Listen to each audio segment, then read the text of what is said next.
Hello दोस्तों, मैं कमर अब्बास आप लोगों का अपने ही YouTube channel Abbas study centre पे खैर मकदम करता हूँ।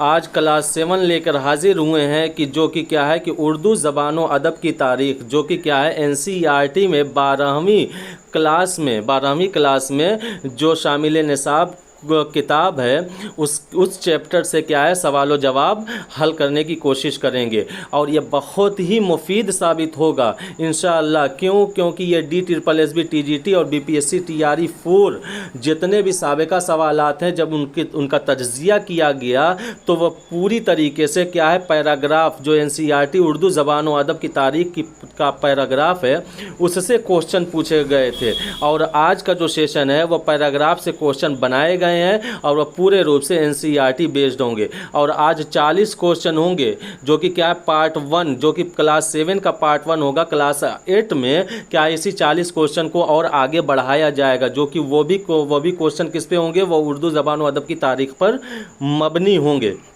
और ये इंशाअल्लाह बहुत ही मुफीद साबित होने वाला है। तो चलिए बगैर ताख़ीर किए हुए सेशन को आगे बढ़ाते हैं और देखते हैं कि पहले सवाल में क्या कहा जा रहा है। जैसे कि पहले सवाल में कहा जा रहा है कि दुनिया की ज़बानों का सबसे बड़ा ख़ानदान कौन सा है। कल के क्लास में हम लोगों ने देखा था कि जो माहिरीन लसानियात हैं उन्होंने क्या है कि दुनिया की ज़बानों को 8 बड़े ख़ानदानों में तकसीम किया है। उसमें क्या है कि एक सामी ख़ानदान थी, हिंद यूरोपी ख़ानदान थी, हिंद चीनी ख़ानदान थी, द्राविड़ी ख़ानदान थी और साथ साथ मोन्टेरा ख़ानदान थी, अफ्रीका की बांटो ख़ानदान थी, मलाया ख़ानदान थी और अमरीकी ख़ानदान थी। और कल ही के क्लास में हम लोगों ने देखा था कि जो उर्दू, हिंदी, संस्कृत और लातीनी ज़बान है कौन सी ख़ानदान से ताल्लुक़ रखती है और अरबी और इब्रानी कौन सी ज़बान से ताल्लुक़ रखती है। जैसे कि अगर देखा जाए कि जो कल की क्लास में हम लोगों ने देखा था कि अरबी और इब्रानी ये क्या है सामी ख़ानदान से ताल्लुक़ रखती थी। क्या है अरबी और इब्रानी किससे ख़ानदान से ताल्लुक़ रखती थी, वो सामी ख़ानदान से ताल्लुक़ रखती थी। और क्या है कि उर्दू हुई, संस्कृत हुई, लातीनी हुई, अंग्रेज़ी हुई, फ़ारसी हुई, ये सब के सब किससे कौन सी ख़ानदान से ताल्लुक़ रखती हैं, ये हिंद यूरोपी ख़ानदान से ताल्लुक़ रखती है। और हिंद यूरोपी ही ख़ानदान की एक शाख हिंद आर्याई है। किसका कौन है, हिंद आर्याई। ये क्या है हिंद यूरोपी ख़ानदान की एक शाख के रूप में जाना जा रहा है। लेकिन क्या है आज के जो सवाल में पूछा जा रहा है कि दुनिया की ज़बानों का सबसे बड़ा ख़ानदान कौन सा है। क्या वह सामी ख़ानदान है, हिंद यूरोपी ख़ानदान है, या हिंद चीनी ख़ानदान है, या द्राविड़ी ख़ानदान है। तो जो माहिरीन लसानियात ने 8 ख़ानदानों को जो मुनक़सिम किया है उनमें से सबसे बड़ा जो ख़ानदान है, एक तो सबसे 8 बड़े ख़ानदान है ही, लेकिन क्या इन 8 में जो सबसे बड़ा ख़ानदान है वह हिंद यूरोपी का है। कौन सा है, हिंद यूरोपी का। तो इस एतबार से हमारा दूसरा ऑप्शन सही हो जाएगा। और इसी हिंद यूरोपी से फिर कह रहे हैं कि संस्कृत है, उर्दू है, लातीनी है, अंग्रेज़ी है, फ़ारसी है। क्या है कि इस फ़ारसी ज़बान इसी हिंद यूरोपी की ही शाख है या इसी से निकली हुई है। तो यहाँ पे ऑप्शन नंबर 2 सही हो जाएगा। क्वेश्चन नंबर 2 की तरफ बढ़ते हैं कि जिसमें कहा जा रहा है कि दर्जा झेल में कौन सी ज़बान हिंद यूरोपी ख़ानदान की शाख है। देखिए अब पूछ दिया यहीं पे क्या है कि हिंद यूरोपी की ख़ानदान की शाख कौन है। क्या हिंद आर्याई है, या मगरिबी ज़बान है, या यूरोपी ज़बान है, या मराठी ज़बान है। तो क्या है कि जो 8 बड़े ख़ानदान जिसकी एक ख़ानदान क्या हिंद यूरोपी जो कि सबसे बड़ी ख़ानदान भी मानी जाती है, इसकी एक शाख कौन है, वह हिंद आर्याई है। क्या है, हिंद आर्याई। और उर्दू की जो इर्तिका हुई है, उर्दू जो निकली है, उर्दू का जो नशोनुमा हुई है वह क्या है, हिंद आर्याई ज़बान से निकली हुई मानी जाती है। तो यहाँ पे पहला ऑप्शन यानी क्या हिंद यूरोपी की एक शाख हिंद आर्याई के रूप में जाना जाता है। तो यहाँ पे पहला ऑप्शन सही हो जाएगा।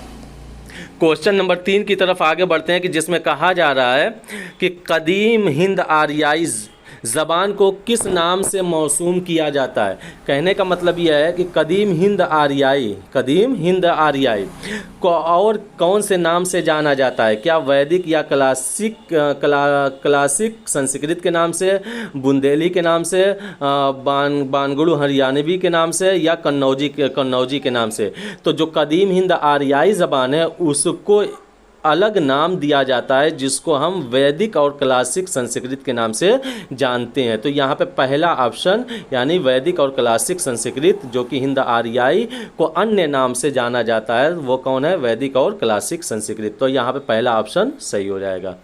क्वेश्चन नंबर 4 की तरफ बढ़ते हैं कि जिसमें कहा जा रहा है कि यूरोपीय ज़बान की रस्म ख़त क्या है? रस्मुल ख़त क्या है यूरोपीय ज़बान की? देखिए कि जो ज़बान होती है उसकी अलग अलग रस्मुल ख़त होती है, अलग अलग रस्मुल ख़त होती है। जैसे कि हिंदी की अगर रस्मुल ख़त देखा जाए तो वह कौन सा है? देवनागरी है। और अगर जैसे कि पंजाबी की रस्म ख़त देखा जाए तो वह गुरुमुखी है। और अगर जैसे कि उर्दू की रस्म ख़त देखा जाए तो वह क्या है? फ़ारसी है, अरबी है। तो इस तरीके से कि जो यूरोपीय ज़बान है उसकी रस्मुल ख़त क्या हो, जिसको हम जैसे कि कहा जाता है ना लिपि, तो वहाँ वही उसी को हम रस्म ख़त के नाम से जानते हैं। तो उर्दू क्या है? वह फ़ारसी या अरबी लिपि में होती है। देवनागरी क्या? ये हिंदी की लिपि है। और गुरुमुखी क्या? ये पंजाबी की लिपि है। तो यहाँ पे हिंद यूरोपी की रस्म ख़त पूछा है तो वह क्या है? वो रोमन रस्म ख़त में होती है। देवनागरी किसकी है? देवनागरी रस्म ख़त हिंदी की है। किसकी है? हिंदी की है। फ़ारसी उर्दू की है, उर्दू की। गुरुमुखी किसकी है? वह पंजाबी की है। पंजाबी की रस्म ख़त क्या है? गुरुमुखी है। तो और रोमन किसकी है? वह यूरोपीय ज़बान की रस्म ख़त है। तो यहाँ पे तीसरा ऑप्शन यानी रोमन रस्म ख़त सही हो जाएगा। क्वेश्चन नंबर 5 की तरफ आगे बढ़ते हैं कि जिसमें कहा जा रहा है कि ख्वाजा बंदा नवाज़ गेसुदराज और हसन निज़ामी बेदरी किस दौर के शायर हैं? क्या आदिल शाही दौर के हैं, कुतुब शाही दौर के हैं, बहमनी दौर के हैं या निज़ाम शाही दौर के हैं? तो ख्वाजा बंदा नवाज़ गेसुदराज की बात की जाए और हसन निज़ामी बेदरी की बात की जाए तो ये क्या है? बहमनी दौर के क्या हैं? वो शायर रहे हैं, बहमनी दौर के शायर हैं। तो इस एतबार से हमारा तीसरा ऑप्शन यानी बहमनी दौर सही हो जाएगा। क्वेश्चन नंबर 6 की तरफ आगे बढ़ते हैं कि ख्वाजा बंदा नवाज़ गेसुदराज जिनका तखल्लुस शहबाज है उनका असल नाम है? अब देखिए ख्वाजा बंदा नवाज़ गेसुदराज जो कि शहबाज तखल्लुस रखते थे, तो इनका तखल्लुस क्या था? शहबाज था। अब इनका असल नाम क्या है? क्या सैयद मोहम्मद हुसैनी है, सैयद अब्दुल्ला हुसैनी है, सैयद मोहम्मद अकबर हुसैनी है या सैयद अशरफ हुसैनी है? तो ख्वाजा बंदा नवाज़ गेसुदराज जो जिनका तखल्लुस शहबाज है उनका असल नाम सैयद मोहम्मद हुसैनी है, सैयद मोहम्मद हुसैनी है। तो यहाँ पे पहला ऑप्शन यानी सैयद मोहम्मद हुसैनी सही हो जाएगा। क्वेश्चन नंबर 7 की तरफ बढ़ते हैं कि जिसमें कहा जा रहा है कि शिकारनामा और चक्कीनामा किसकी तसानीफ़ है? शिकारनामा और चक्की नामा ये भी क्या है? बहमनी दौर की तसानीफ़ है। लेकिन शिकारनामा और चक्कीनामा किसके ज़रिए लिखी हुई तसनीफ़ है? क्या ख्वाजा बंदा नवाज़ गेसुदराज की है, ख्वाजा हसन निज़ामी बेदरी की है, मोहम्मद अब्दुल्ला हुसैनी की है या शाह बुरहानुद्दीन गरीब की है? अब देखिए ये सब के सब क्या है कि यह बहमनी दौर के शायर रहे हैं, लेकिन इसमें से शिकारनामा और चक्कीनामा किसकी तसनीफ़ है? तो वह क्या है? ख्वाजा बंदा नवाज़ गेसुदराज की तसनीफ़ है, ख्वाजा बंदा नवाज़ गेसुदराज की। तो इस एतबार से हमारा पहला ऑप्शन ख्वाजा बंदा नवाज़ गेसुदराज सही हो जाएगा। ये सब के सब ज़हन नशीन कर लीजिएगा। इंशाल्लाह ये कोई ना कोई इससे कम से कम 3 से 4 क्वेश्चन पूछे जाएंगे। क्योंकि DSSB TGT में बहमनी दौर, कुली कुतुब शाही दौर, आदिल शाही दौर से ज़रूर क्वेश्चन पूछे जाते हैं। और ये NCERT 12वीं क्लास का निचोड़ है, पढ़कर क्वेश्चन बनाया गया और इंशाल्लाह ज़रूर टकराएगा इससे।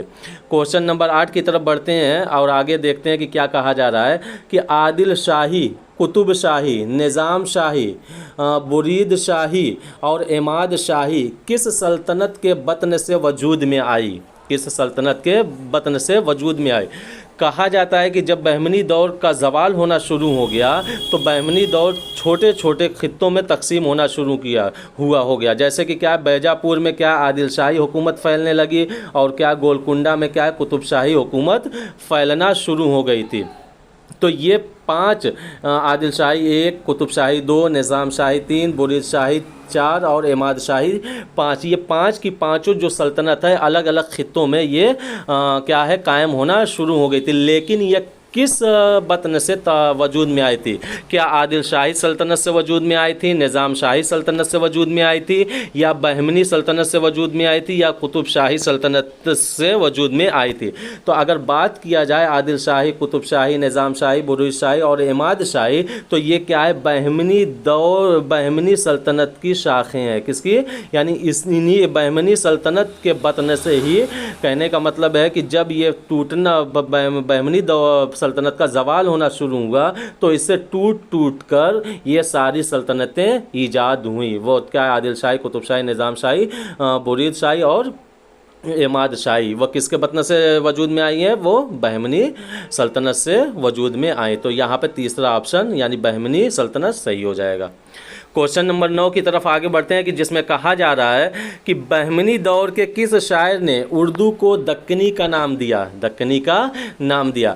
कल के क्लास में हम लोगों ने देखा था कि हिंदी और हिंदवी का नाम क्या है, कि वो 18वीं सदी, जैसे कि अमीर खुसरू हैं, फिर उसके बाद क्या है कि मीर तकी मीर है वगैरह, व मुल्ला वजही है, ये सब के सब क्या है कि यह उर्दू को हिंदवी और हिंदी के नाम से पुकारा था।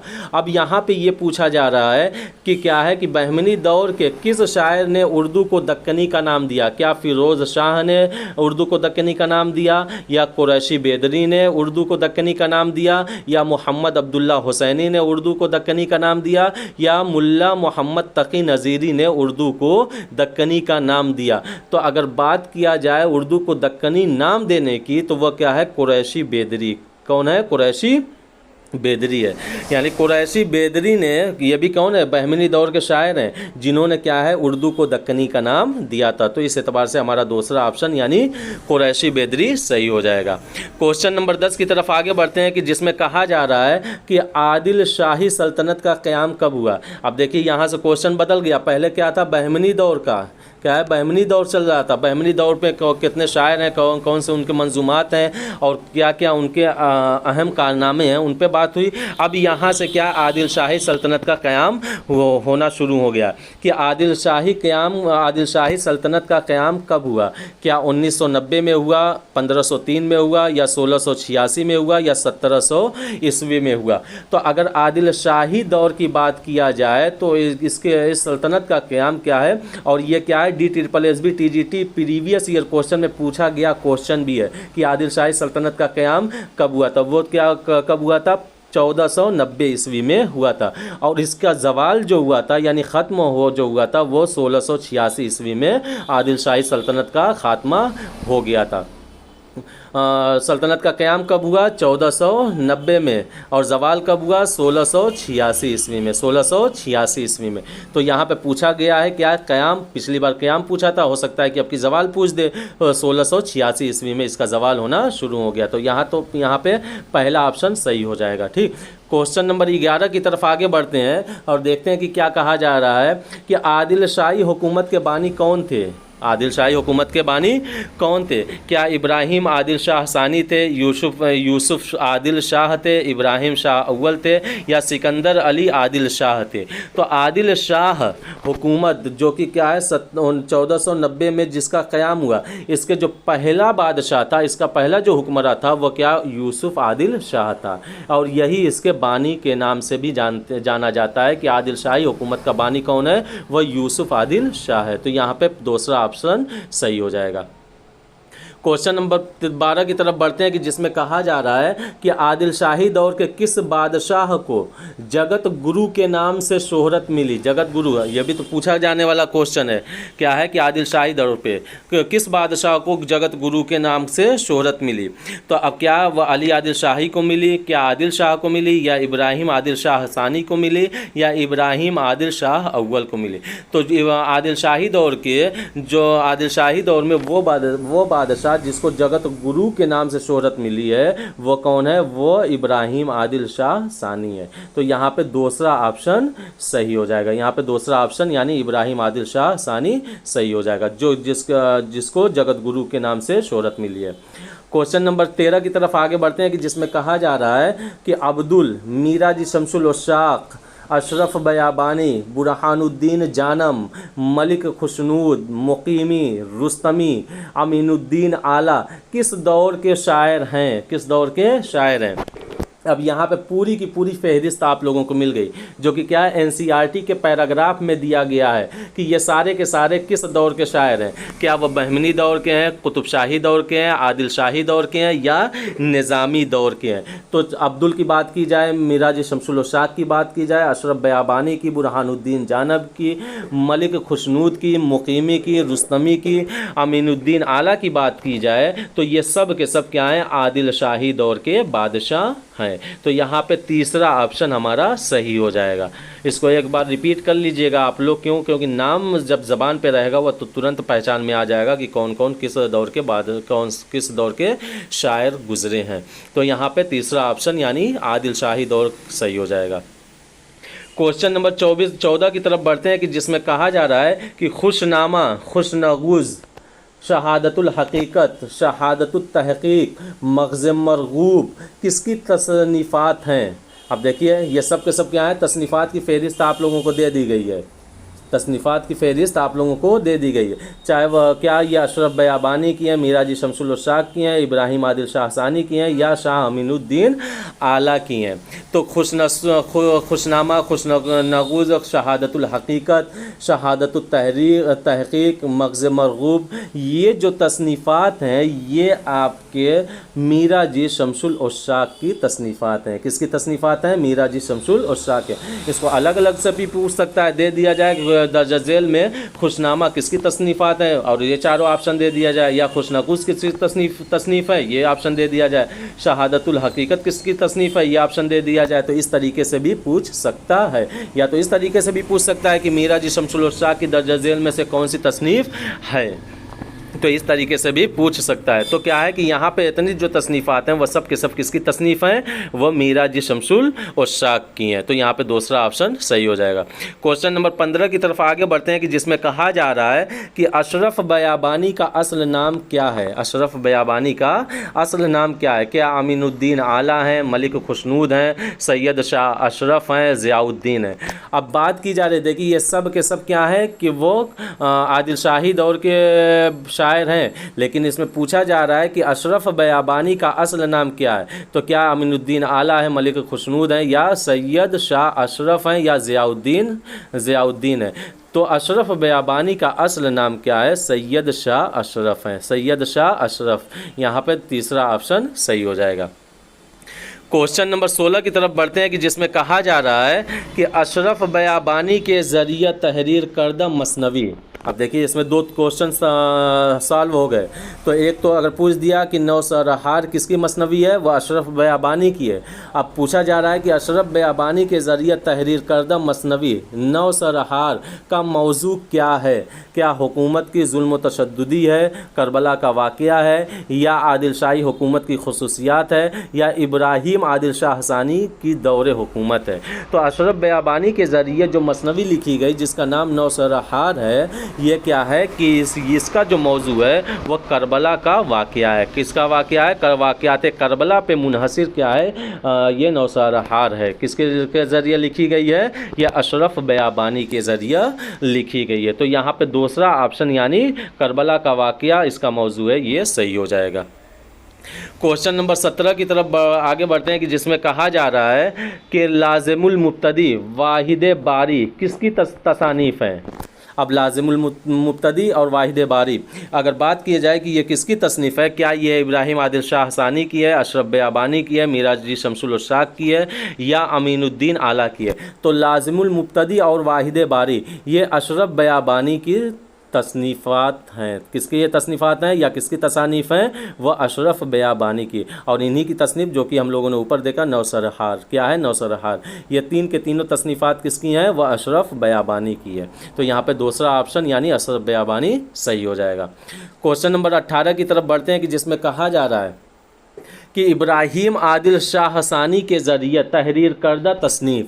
अब देखिए कि किताब नौरस, इसको दो नामों से, जो किताब नौरस है उसको दो नामों से जाना जाता है, एक किताब नौरस या नौरसनामा का मौजू क्या है। अब इस क्या है, नौरसनामा या किताब नौरस के मुसन्निफ़ कौन है, वह इब्राहिम आदिल शाह सानी है। कौन है, इब्राहिम आदिल शाह सानी है। इनके ज़रिए जो किताब लिखी गई है किताब नौरस या नौरसनामा, उसका मौजू क्या है, क्या राग रागनी है, इश्क मजाजी है, या इश्क हकीकी है, या हुकूमत के उसूल हैं। तो अगर इब्राहिम आदिल शाह सानी के ज़रिए तहरीर करदा तसनीफ़ किताब नौरस और नौरसनामा की बात किया जाए तो इसका मौजू क्या है, राग रागनी है। क्या है, राग रागनी है। यानी इसमें सुर, मौसीकी वगैरह के बारे में इन्होंने क्या है, विस्तार के साथ तहरीर किया है। तो इस एतबार से हमारा पहला ऑप्शन यानी राग रागनी सही हो जाएगा। क्वेश्चन नंबर 19 की तरफ आगे बढ़ते हैं कि जिसमें कहा जा रहा है कि किताब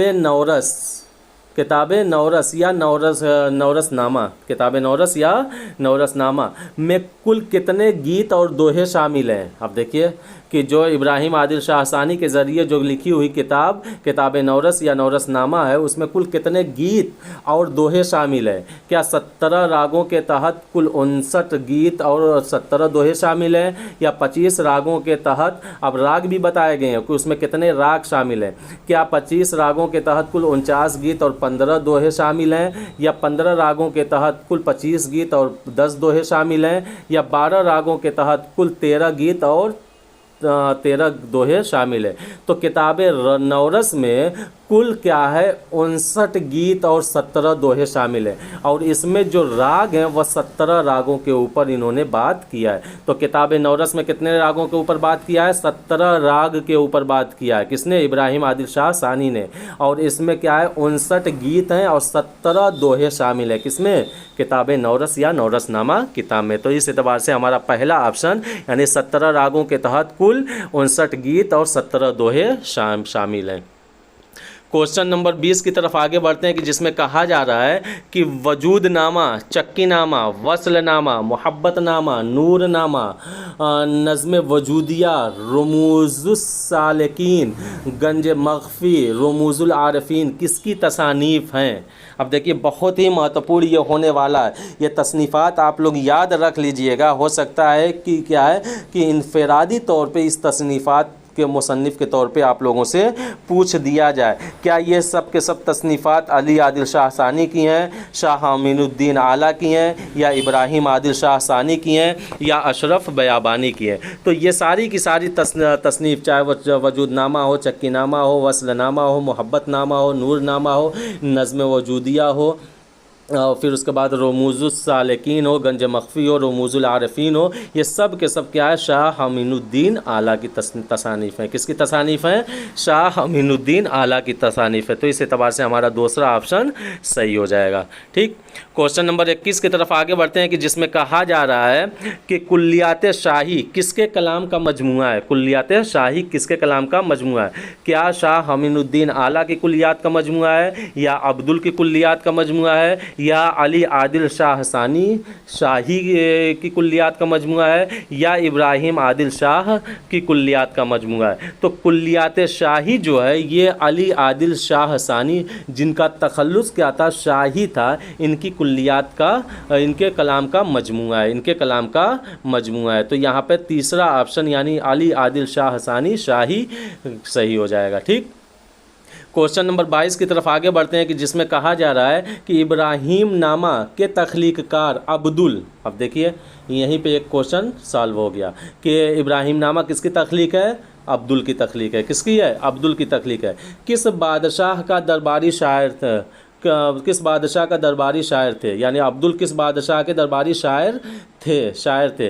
क्या मोहम्मद आदिल शाह के दरबारी शायर थे, कौन, अब्दुल। क्या अली आदिल शाह के दरबारी शायर थे, या इब्राहिम आदिल शाह अव्वल के दरबारी शायर थे, या इब्राहिम आदिल शाह सानी के दरबारी शायर थे। तो अगर अब्दुल की बात किया जाए तो ये जो तहरीर जिनकी तसनीफ़ इब्राहिम नामा है, ये इब्राहिम आदिल शाह सानी के दरबारी शायर थे। इब्राहिम आदिल शाह सानी के दरबारी शायर थे। तो यहाँ पे चौथा ऑप्शन सही हो जाएगा। क्वेश्चन नंबर 23 की तरफ आगे बढ़ते हैं कि जिसमें कहा जा रहा है कि शाह बुरहानुद्दीन जानम के वालिद का नाम क्या है। शाह बुरहानुद्दीन जानम क्या है। अब इनके जानम का अगर पूछ दिया जाए कि जानम का पूरा नाम क्या है तो वह शाह बुरहानुद्दीन है। अब इनके वालिद का क्या नाम है, क्या शाह अमीनुद्दीन आला है, मिराजी शमसुल उशाक है, या अब्दुल्ला शाही है, या मलिक खुशनूद है। तो शाह बुरहानुद्दीन जानम के जो वालिद बुजुर्गवार थे वह मिराजी शमसुल उशाक थे। कौन थे? मिराजी शमसुल उशाक थे। क्लियर है? तो यहाँ पे दूसरा ऑप्शन सही हो जाएगा, यानी मिराजी शमसुल उशाक के लड़के का नाम क्या था, बेटे का नाम क्या था? शाह बुरहानुद्दीन जानम था। ठीक, क्वेश्चन नंबर 24 की तरफ आगे बढ़ते हैं कि जिसमें कहा जा रहा है कि इरशाद नामा, हुज्जतुल बका, वसीयतुल हादी, सुख सहेला, पंजगंज किसके रसायल हैं। अब देखिए ये सारे के सारे क्या है? रसायल हैं, चाहे वह इरशाद नामा, हुज्जतुल बका, वसीयतुल हादी हो, सुख सहेला हो, या पंजगंज हो, ये सब के सब रसायल के नाम है। लेकिन सवाल ये उठता है कि ये सब के सब रसायल हैं किसके? क्या वह मिराजी शमसुल उशाक के हैं, अमीनुद्दीन आला के हैं, या शाह बुरहानुद्दीन जानम के हैं, या इब्राहिम आदिल शाह सानी के हैं?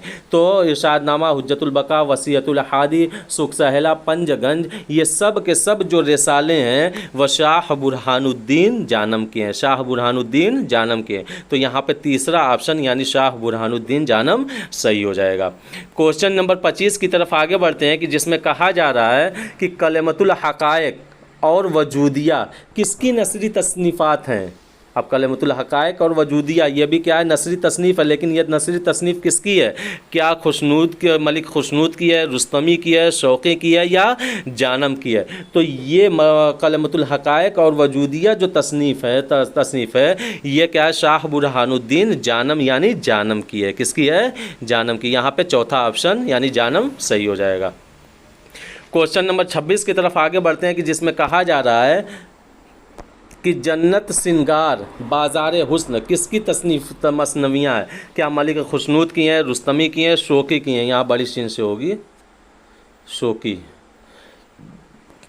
शौक़ी की हैं या मुकीमी की हैं। तो जन्नत सिंगार या बाज़ार हुस्न ये दोनों क्या सिनफ़ी हैसियत से क्या है? मसनवी है। और अगर नावल की बात किया जाए तो क्या है कि इस नाम से क्या है कि एक नावल मुंशी प्रेमचंद की एक नावल भी है बाज़ार हुस्न, जो कि क्या है कि पहले हिंदी में सेवा सदन के नाम से शाया हुई थी, फिर बाद में क्या उन्होंने उसका नाम बाज़ार हुस्न रख दिया था, बाज़ार हुस्न रख दिया था। ये किसकी मसनवी? लेकिन यहाँ पे मसनवियाँ पूछा है, वो तो नावल है मुंशी प्रेमचंद की, लेकिन क्या है ये मसनवियाँ किसकी है? वह किसकी है?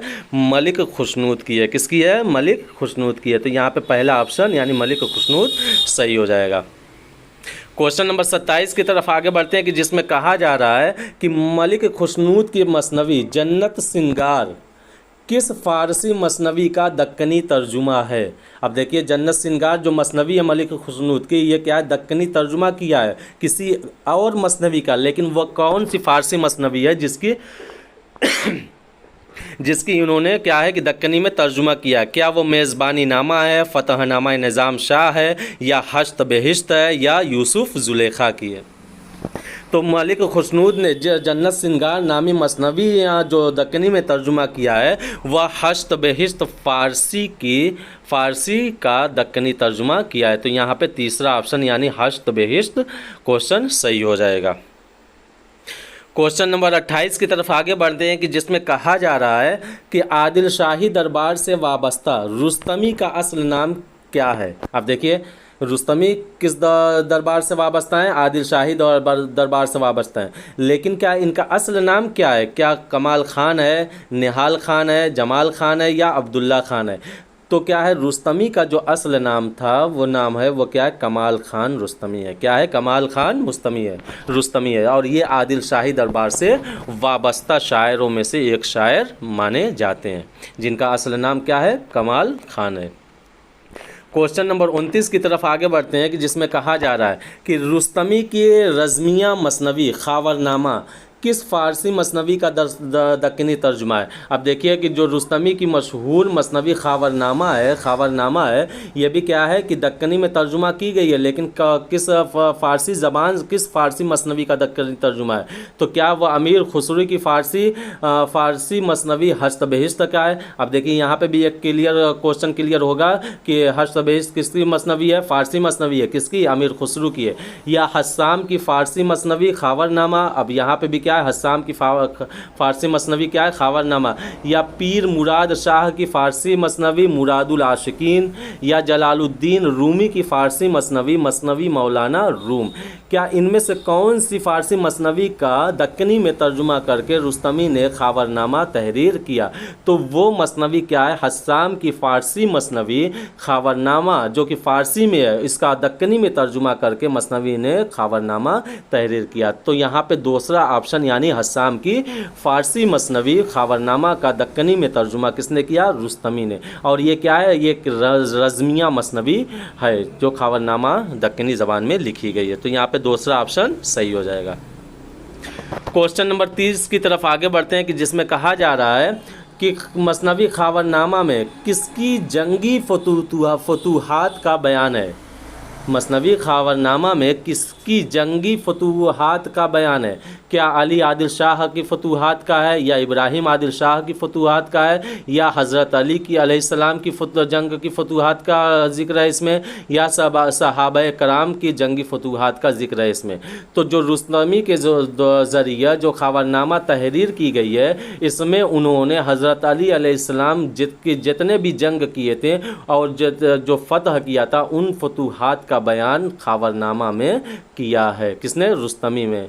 तो यहाँ पे तीसरा ऑप्शन यानी हज़रत अली अलैहिस्सलाम सही हो जाएगा। क्वेश्चन नंबर 31 की तरफ आगे बढ़ते हैं कि जिसमें कहा जा रहा है कि दर्जा झेल में किस शायर का ताल्लुक तीन दरबार यानी आदिल शाही, कुतुब शाही और निज़ाम शाही तीनों दरबार से था? यानी कौन सा ऐसा शायर है कि जिसका ताल्लुक आदिल शाही दरबार से भी था, कुतुब शाही दरबार से भी था और निज़ाम शाही दरबार से था?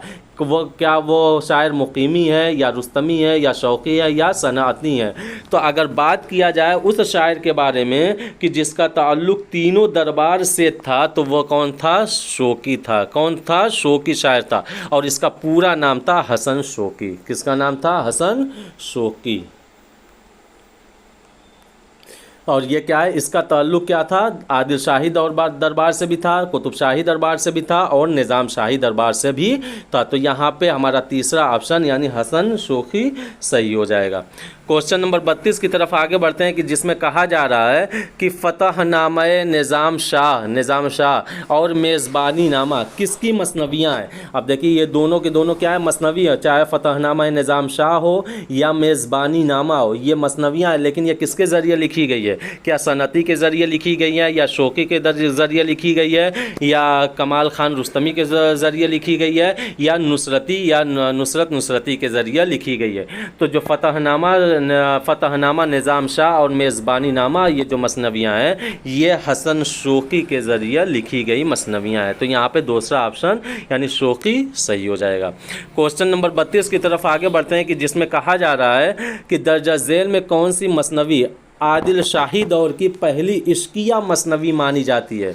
कितना इम्पोर्टेंट क्वेश्चन है कि दर्जा झेल में कौन सी मसनवी आदिल शाही दौर की पहली इश्किया मसनवी मानी जाती है? क्या वो शौक़ी की मसनवी मेज़बानी नामा मानी जाती है, या रुस्तमी की मसनवी खावरनामा मानी जाती है, या मुकीमी की मसनवी चंद्र बदन व महियार मानी जाती है, या सनाती की मसनवी गुलदस्ता मानी जाती है? अब देखिए इसी ऑप्शन से भी आपके 4 से 5 क्वेश्चन सॉल्व हो जाएंगे। शौक़ी की मसनवी कौन सी है? मेज़बानी नामा। रुस्तमी की मसनवी कौन सी है? खावरनामा। मुकीमी की मसनवी कौन सी है? चंद्रबदन व महियार। और सनती की मसनवी कौन सी है? गुलदस्ता। तो अगर क्वेश्चन नंबर 33 जो कि क्या है आदिल शाही हुकूमत या आदिल शाही दौर की जो पहली इश्किया मसनवी के तौर पे मानी जाती है वो क्या है कि वो मुकीमी की मसनवी चंद्रबदन व महियार को माना जाता है। ये आदिल शाही दौर की पहली इश्किया मसनवी मानी जाती है। तो यहाँ पे तीसरा ऑप्शन यानी मुकीमी की मसनवी चंद्रबदन व महियार सही हो जाएगा। क्वेश्चन नंबर 34 की तरफ आगे बढ़ते हैं कि जिसमें कहा जा रहा है कि सुल्तान मोहम्मद आदिल शाह के दरबार से वाबस्ता शायर सनअती का पूरा नाम क्या है? अब देखिए सनअती का ताल्लुक़ सनअती किस दरबार से वाबस्ता थे? वह सुल्तान मोहम्मद आदिल शाह के दरबार से वाबस्ता थे। सुल्तान मोहम्मद शाह आदिल के दरबार से वाबस्ता थे। और जो कि सनअती का पूरा नाम क्या है? क्या मोहम्मद इब्राहिम ख़ान है, मोहम्मद यूसुफ़ ख़ान है, मोहम्मद अयूब ख़ान है, या मोहम्मद इलियास ख़ान है?